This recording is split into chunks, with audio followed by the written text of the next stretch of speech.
Hello guys, कैसे हैं आप? उम्मीद करते हैं आप सब खैरियत से होंगे, खुश होंगे। देखने जा रहे हैं नेक्स्ट पार्ट, तो करते हैं वीडियो स्टार्ट।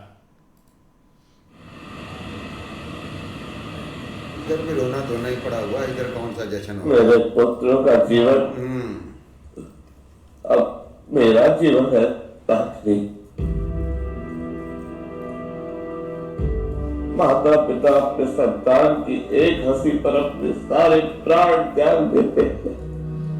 तूने भी बहुत दिए हैं, उनकी हर बात मानी है। नहीं ताकि ऐसा युद्ध जिसमें मेरे पुत्रों के जीवन विपत्ति आए, ऐसा युद्ध मैं नहीं होने देना चाहता। किंतु दुर्योधन मेरा पुत्र ही युद्ध चाहता है। दुर्योधन पर बहुत सारी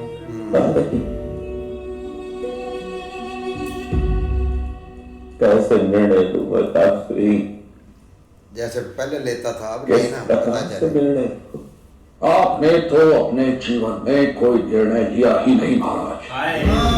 जिस प्रकार पवन में उड़ने वाला वस्त्र पवन के हर निर्णय पर अपनी दिशा बदलता है, आपने अपना जीवन ऐसे ही बिताया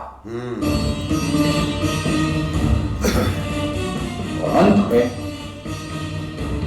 ऐसा वस्त्र झाड़ियों में फंसकर तार तार हो जाता है। ये सभी जानते हैं महाराज। अब पैरों में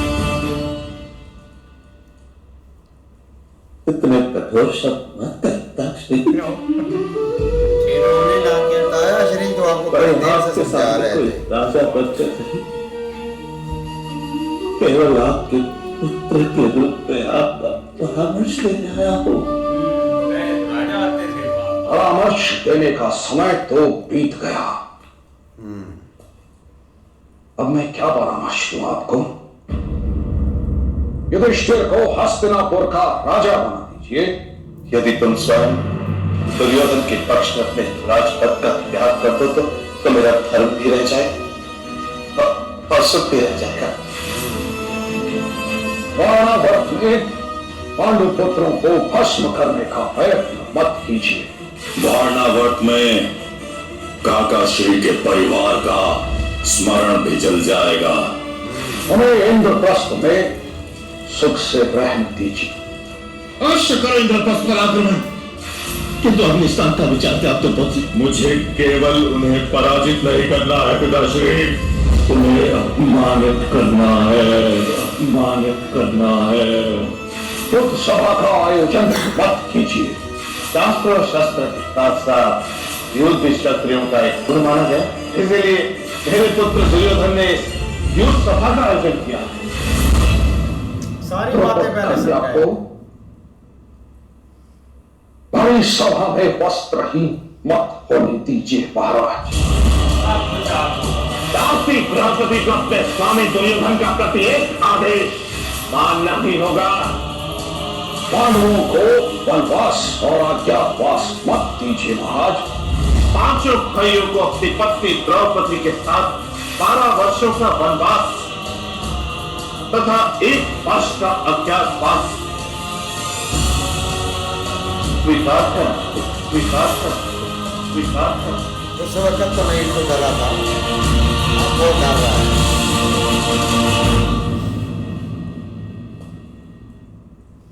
क्या परामर्श दूं आपको महाराज? हाँ, वह है मुझसे अपराध ताक्ष्णी।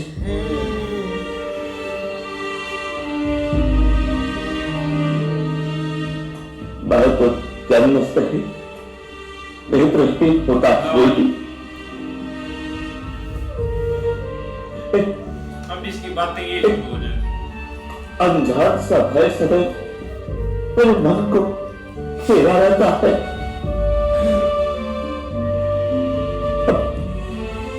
ऐसे भी यदि मुझसे कोई भूल भी हो तो उसमें मेरा क्या दोष? नेत्रहीन होना तुम्हारी मर्यादा नहीं है धृतराष्ट्र। मन से अंधा होना तुम्हारी मर्यादा है। ओए होए। हाँ जी। जीने के लिए तुमने दृष्टि की आवश्यकता को कभी जाना ही नहीं। तो फिर क्यों तुमने ये मान लिया कि तुम किसी अन्य से कम हो? और जब किसी अन्य ने तुम्हें तुम्हारी कमी दिखाई,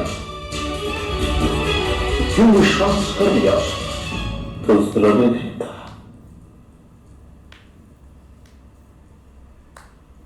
आप इन्हें तब मुझे मानना पड़ा। मैंने कहा तुम किसी अन्य से शक्ति में कम हो। मरण कीजिए ताक्षरी, मरण कीजिए मेरे राज्याभिषेक का दिन। जन्म से नेत्रहीन व्यक्ति राजा बनने के योग्य नहीं होता। उस दिन आपने युद्ध की बात मान ली कि जन्म से नेत्रहीन मनुष्य राजा नहीं बन सकता। ये समस्त आर्यवर्त की परंपरा है पुत्र। इसमें विदुर का या मेरा कोई दोष नहीं। तुम्हारे अंतर में राज्य और सत्ता प्राप्त करने का जो मोह था, उस कारण से तुम आज स्थान पर खड़े हो। वही तुम्हारे बेटे में है। तुमने कभी परंपराओं को माना ही नहीं, इसीलिए समस्त आर्यवर्त आज इस युद्ध की सीमा पर पहुंच गया है।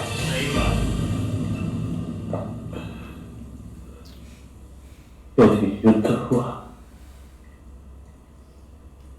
तो मेरे पुत्र की मृत्यु होगी।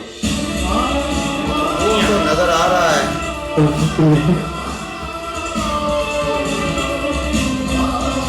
बादल मेरे पुत्रों को कंठ देंगे तो वीर की मृत्यु हो जाएगी। युद्ध को टालने के परामर्श को क्या मानेंगे तुम्हारे पुत्र धृतराष्ट्र? हाँ सही बात। क्या गांधाराज शकुनी उन्हें मानने देंगे? हाँ जी, मेन तो वो है। यदि तुम वास्तव में शांति की इच्छा रखते हो तो गांधाराज शकुनी को हस्तिनापुर से जाने का आदेश दो। बहुत बड़ा फैसला किया है। हो जाएगा, खत्म हो जाएगा सब। तो कोई एक आग लगा रहा है।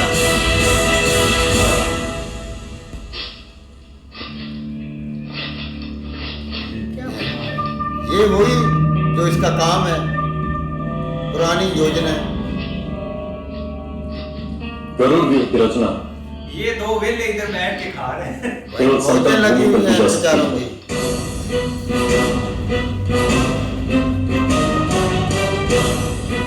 ये किसको समझा रहा है?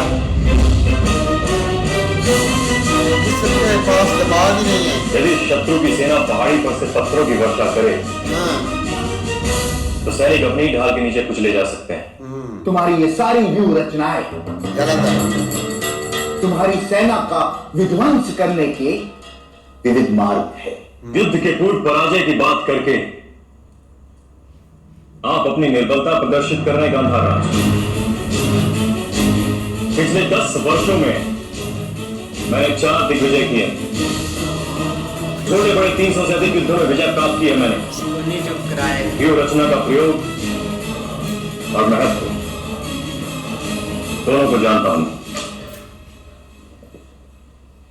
और उनमें से कितने युद्ध आपने वासुदेव कृष्ण के विरुद्ध किए हैं? ओए, नंदलाल, बात तो ये है। आधा घर रेगिस्तान हमला कर। चाहे कितना भी विस्तार कर ले, वन चाहे कितनी भी वनस्पति उगाए, नदी चाहे कितनी भी तेजी से बहे, समुद्र के तट पर ग्रेट अलेक्जेंडर। सबको रुक जाना पड़ता है। वासुदेव कृष्ण कितनी भयानक माया है, ये आप नहीं जानते अंगराज। ये जानता है। मामा श्री, उस वासुदेव कृष्ण से आपको इतना भय क्यों है?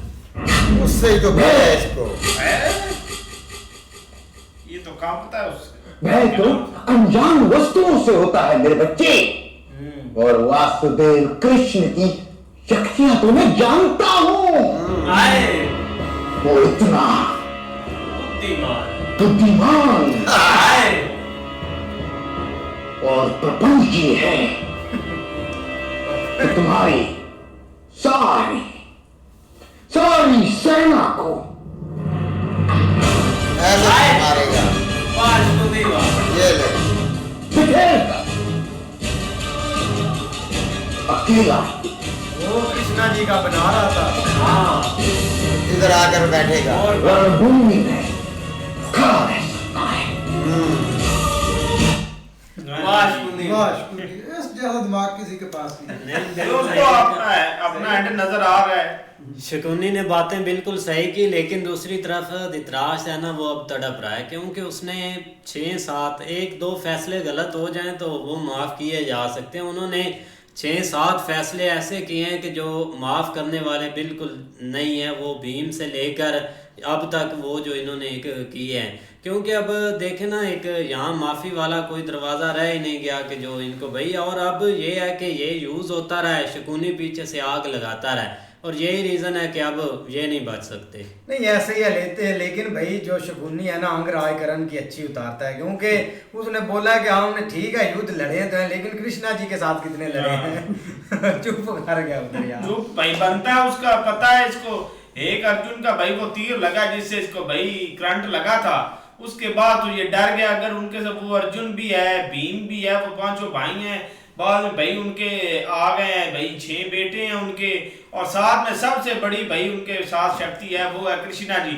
उससे तो ये थर थर कांप रहा है। वो कहता है कि इतने वो बुद्धिमान है कि आपकी सारी सेना को तहस नहस करके वो खड़े रहेंगे युद्ध में अकेले, तो बच के रहो उनसे। भाई भीष्मा जी ने तो अपना धृतराष्ट्र को सारा कुछ समझा दिया है कि जो जो तूने जुल्म किया है ना, उसका अब टाइम आ गया है, वो तुम्हें सूद समेत वापस करना पड़ेगा। लेकिन भाई उन्होंने एक चीज़ बोली है कि अगर आपका बेटा माने आपकी बात, तो एक सिचुएशन है जो हो सकती है, उसके बराक साहब बच सकते हैं, वरना और कोई नहीं। एक तो उन्होंने बोला है कि ये मामा शकुनी को इधर से भेजो, इसको यहाँ से पक्का ही दफा करो, ये उधर अपने घर जाए। जो इधर आग लगाई हुई है ना, एक तो इसी की वजह से सारी आग लगी हुई है, क्योंकि वो जो बात धृतराष्ट्र को आकर बोलता है वो दस्ती उस पर फैसला ले लेता है। दूसरा भाई इधर मामा शकुनी जो है, उसको भाई सारा कुछ मालूम है कि कृष्णा जी जैसा बंदा जो बुद्धिमान है ना, वो कहीं भी नज़र नहीं आ रहा। लेकिन उसको पता है कि वो जो ये सारे बना रहे हैं ना योजना है, ये ऐसे ही वो उसने साइड पे करनी है और दरमियान में आकर भाई वो बैठ जाएगा, इधर आकर बात खत्म हो जानी है मामा शकुनी की। इस तरह है भाई, जो धृतराष्ट्र आप कह रहा है कि मैंने कुछ नहीं किया, साहब ने की, आपने और किसने किया है? आपके बेटे के आपने अपने बेटे के कहने पर सब कुछ किया है। उसने ही कहा था कि मैं इनको भाई एक अपना गुलाम बनाना चाहता हूँ, तब भैया आपने गुलाम भी उनको बनाया, फिर उनको बनास भी आपके हुक्म पर भेजना है, जाना पड़ा।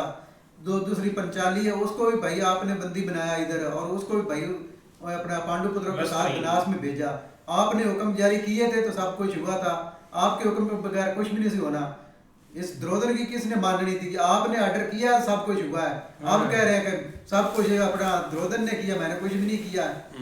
आप तो बिल्कुल ऐसे ही है, लेकिन एंड ऑफ उन्होंने भाई इसका एक उनको हल भी बताया है कि आप अगर आपके बेटे बात मानते हैं तो कोई मसला ही कोई नहीं है, आप उनको मतलब जो जो चीजें वो रिक्वायर्ड है उनको दें और जाके माफी मांगे, जाके अपने मतलब ले। सबसे आम चीज कि आप शकुनी को यहाँ से निकालें। अब देखो वो भाई ऐसे ही उधर सारिया कुछ कर रहा है, तो भाई शकुनी निकल जाएगा तो इनको कुछ पता ही नहीं है, ये दस्ती माफी मांग लेंगे। वही जो इनको एक योजना है तीली लगाई हुई है बनानी है, इन्होंने तो सिर जो है जुआ पालने के लिए रखे हुए हैं। योजना बना ही नहीं सकते कोई भी। बिल्कुल हाँ जी, देखते हैं नेक्स्ट पार्ट में, तब तक के लिए गुड बाय।